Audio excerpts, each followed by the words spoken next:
Alexandra Saieh is head of Global Strategic Influencing and Policy at Save the Children International. Thanks for coming on the programme. So look, this is a big day. All living hostages released, prisoners and detainees released.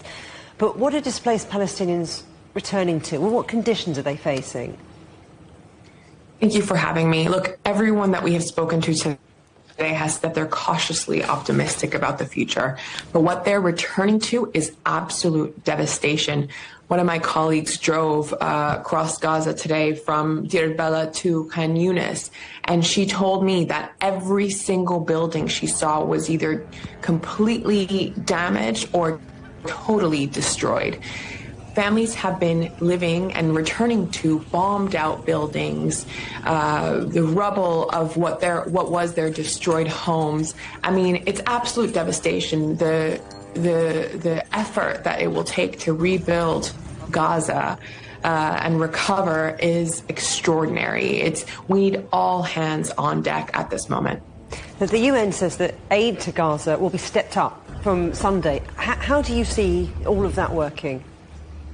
Well, we have heard that for the first time, cooking gas was allowed into Gaza. We've heard that vegetables and meat is finally making its way through.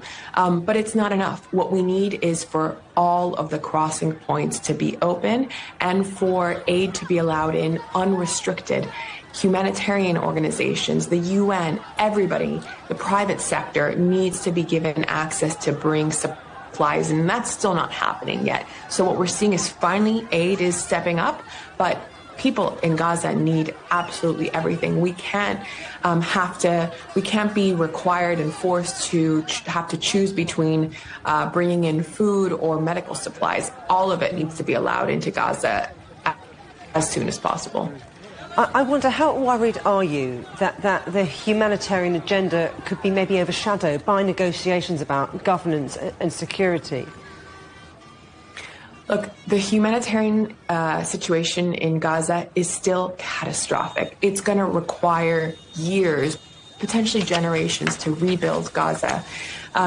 Humanitarian aid should never be something that is negotiated over. It's a legal obligation on governments to allow humanitarian aid in. So irrespective of what happens in the negotiations, we need to see humanitarian assistance flowing into Gaza at levels even higher than what we've seen before in past pauses and even before October 2023.